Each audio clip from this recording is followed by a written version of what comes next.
Hello friends, જય શ્રી કૃષ્ણ. તો આજે બા તમને એકદમ નવી મીઠાઈ બનાવતા શીખવાડશે. તો આ મીઠાઈ તમે લગભગ ક્યારેય ઘરે નહીં બનાવી હોય અને આ મીઠાઈ સ્વાદમાં એટલી મસ્ત બને છે ને કે અમને બધાને બહુ જ ભાવી હતી. તો મોડું કર્યા વગર આપણે મીઠાઈ બનાવવાનું ચાલુ કરીએ. તો ઘરમાં જે આપણે વસ્તુ હોય ને એમાંથી જ બનાવવાના છીએ. તો આપણે અહીંયા એક વાસણ લેવાનું છે અને તેમાં આપણે 1 કપ ભરીને બેસન લેવાનો છે. તો અમે ઘરમાં જે બેસન યુઝ કરતા હોય ને તે જ લીધો છે, રેડીમેડ નથી લીધો. તો આ રીતના 1 કપ ભરી લીધો છે. તો તમારે ગમે એ બાઉલ હોય તેનાથી સેટ કરી લેવું. અને તેમાં આપણે 1 ચમચી જેટલો રવો નાખવાનો છે.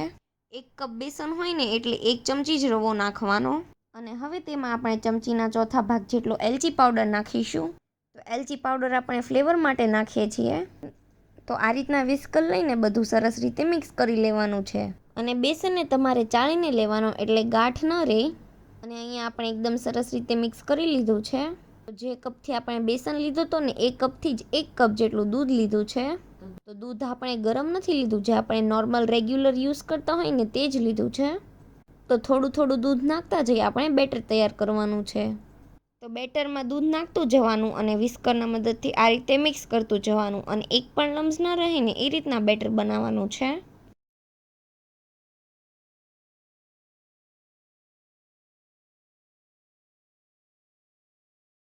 તો આ રીતનું આપણે બેટર બનાવી લેવાનું છે.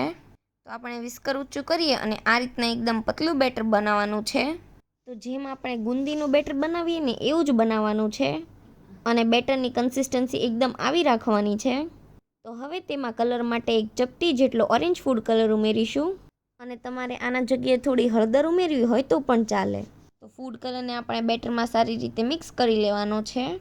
તો આ આપણું બેટર તૈયાર થઈ ગયું છે. તો તેને ઢાંકીને આપણે થોડી વાર સાઈડમાં મૂકી દઈશું. તો જે કપમાં આપણે દૂધ લીધું હતું એમાંથી આટલું દૂધ હજી બચ્યું છે. અને હવે આપણે એક જાડા તળિયાવાળી કડાઈ લેવાની છે અને તેને આ રીતે પાણીવાળી કરીને લેવી. અને તેમાં આપણે 1 લીટર ફૂલ ફેટ દૂધ ઉમેરવાનું છે. અને હવે તે ગરમ થાય ને ત્યાં સુધી તેને હાઈ ફ્લેમ પર ગરમ થવા દેવાનું છે. અને વચ્ચે વચ્ચે તેને ચલાવતું રહેવાનું જેથી તળિયે ન બેસે. તો જે તપેલીમાં આપણે દૂધ લીધું હતું ને તેમાં ફરીથી 1 કપ જેટલું દૂધ લેવાનું છે. અને તેમાં અડધા કપ જેટલો કાજુનો પાવડર ઉમેરવાનો છે. અને અડધા કપ જેટલો આપણે મિલ્ક પાવડર ઉમેરવાનો છે. તમે ઘરે જે બાઉલથી મેઝરમેન્ટ કરો ને એ રીતનું જ મેઝરમેન્ટ રાખવાનું. અને હવે આપણે વિસ્કરથી એકદમ સરસ રીતે મિક્સ કરી લેવાનું છે. લમ્સ ન રહે ને એ રીતનું મિક્સ કરી લેવાનું. તમે જોઈ શકો છો કે આપણું દૂધ એકદમ સરસ રબડી જેવું ઘાટું થઈ ગયું છે અને લમ્સ પણ નથી રહ્યા. તો આ સાઈડ આપણું દૂધ પણ ગરમ થઈ ગયું છે. તો આ દૂધને આપણે ધીમે ધીમે નાખતા જશું અને મિક્સ કરતા જશું જેથી દૂધમાં ગાંઠ ન રહે. એટલે આ રીતે જ મિક્સ કરવું. તો હવે તેને આપણે સતત ચલાવતું રહેવાનું છે. અને હવે આપણે તેમાં પોણા કપ જેટલી ખાંડ ઉમેરવાની છે. તો અડધા કપ ઉપર 2 થી 3 ચમચી જેટલી ખાંડ ઉમેરી શકો છો. તો તે પરફેક્ટ રહેશે. અને જો તમારે ખાંડની જગ્યાએ શુગર ફ્રી ઉમેરવું હોય તો તે પણ ઉમેરી શકો છો. અને દૂધનો આપણે એક ઉભરો આવે ને ત્યાં સુધી થવા દેવાનું છે. તો દૂધ આપણું ઉકળવા લાગ્યું છે. તો તેમાં આપણે કાજુ બદામ પિસ્તા ઉમેરી દેવાના છે. અમે અહીંયા કાજુ બદામ પિસ્તા લીધા છે, પણ તમારે જે પણ ડ્રાયફ્રૂટ ઉમેરવું હોય તે ઉમેરી શકો છો. અને ડ્રાયફ્રૂટ આપણે 1/4 કપ જેટલું છે. તો તમે જોઈ શકો છો કે થોડી જ વારમાં દૂધ આપણું ઘટ થવા લાગ્યું છે. તો હવે તેમાં આપણે ચમચીના ચોથા ભાગ જેટલો એલચી પાવડર ઉમેરવાનો છે. અને ગેસની ફ્લેમ આપણે બંધ કરી દેવાની છે. અને એલચી પાવડરને આપણે દૂધમાં એકદમ સરસ મિક્સ કરી લેવાનું છે. તો દૂધ આપણે બહુ ઘાટું નથી કરવાનું, આ રીતની જ કન્સિસ્ટન્સી રાખવાની છે. કેમ કે દૂધ ઠંડુ થશે ને એના પછી થોડું ઘટ તો થઈ જ જશે. તો આપણે એક ઉભરો આવે ને ત્યાં સુધી જ થવા દેવાનું છે. તો દૂધ આપણું તૈયાર થઈ ગયું છે. તો તેને સાઈડમાં મૂકી દઈશું. અને જો આપણે બેટર બનાવ્યું તે ઘાટું થઈ ગયું હોય ને તો 2 ચમચી જેટલું દૂધ નાખીને તેને થોડું પતલું કરી લેવું. પણ અહીં આ બેટર પરફેક્ટ જ છે એટલે કાંઈ જરૂર છે નહીં. તો હવે આપણે બેટરની બુંદી બનાવવાની છે. તેના માટે એક આ રીતનો જારો લીધો છે. તમારી પાસે બુંદી બનાવવાનો જારો ન હોય ને તો આ રીતનો લઈ શકો છો. તો જે તળવાનો જારો આવે ને તે જ અમે યુઝ કર્યો છે. તો અહીંયા તેલને પણ ગરમ કરવા મૂકી દીધું હતું. તો અત્યારે ચેક કરી લઈએ કે તેલ ગરમ થઈ ગયું છે. તો થોડું બેટર આપણે તેલમાં પાડીએ અને તરત જ ઉપર આવે ને એ રીતનું આપણે તેલ ગરમ કરવાનું છે. તો તેલ આપણું પરફેક્ટ ગરમ થઈ ગયું છે. તો હવે આપણે બુંદી પાડી લઈશું. તો જારા પર આ રીતે ડોયાથી બેટર નાખવાનું છે. અને તેના જાતે જ તમે જોઈ શકો છો એકદમ સરસ બુંદી પડી રહી છે. તો આપણે ધીમે ધીમે ખાલી બેટર જ નાખતું જવાનું છે. અને બુંદી બનાવો ત્યારે ગેસની ફ્લેમ હાઈ જ રાખવી.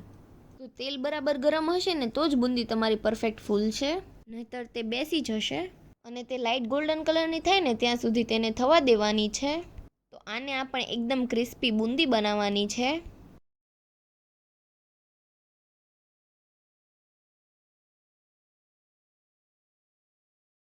તો આપણી બુંદીનો એકદમ સરસ લાઇટ ગોલ્ડન કલર આવી ગયો છે.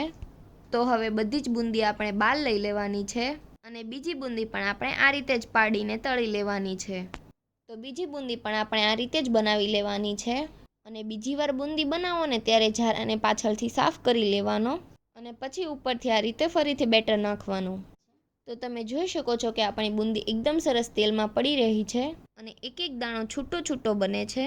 અને આ બુંદીને પણ આપણે પહેલાંની જેમ જ તળી લેવાની છે.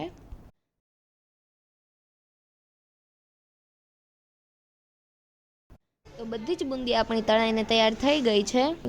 તો તમે જોઈ શકો છો કે બા બુંદી હાથમાં લઈને તો પણ એકદમ ક્રિસ્પી અવાજ આવે છે. તો દૂધ પણ આપણે પહેલાં તૈયાર કરી લીધું હતું. તો દૂધ અહીંયા આપણું રેડી જ છે. તો હવે જે આપણે બુંદી બનાવી છે ને તેને દૂધમાં ઉમેરી દેવાની છે. તો દૂધ હજી આપણું થોડું ગરમ છે, સાવ ઠંડુ નથી થઈ ગયું. અને દૂધ થોડું ગરમ હોય ને ત્યાં જ બુંદી ઉમેરી દેવાની. તો તમે જોઈ શકો છો કે આપણી મીઠાઈ એકદમ સરસ બનીને તૈયાર થઈ ગઈ છે. તો હવે તેને આપણે બીજા બાઉલમાં લઈ લેવાની છે.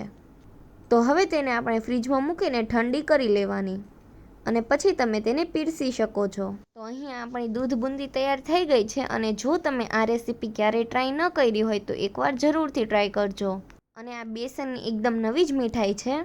અને જો તમને ગમે તો કોમેન્ટ પણ કરજો. અને આ વિડીયો ગમ્યો હોય તો વિડીયોને લાઇક અને ચેનલને સબસ્ક્રાઈબ કરી દેજો. Thanks for watching.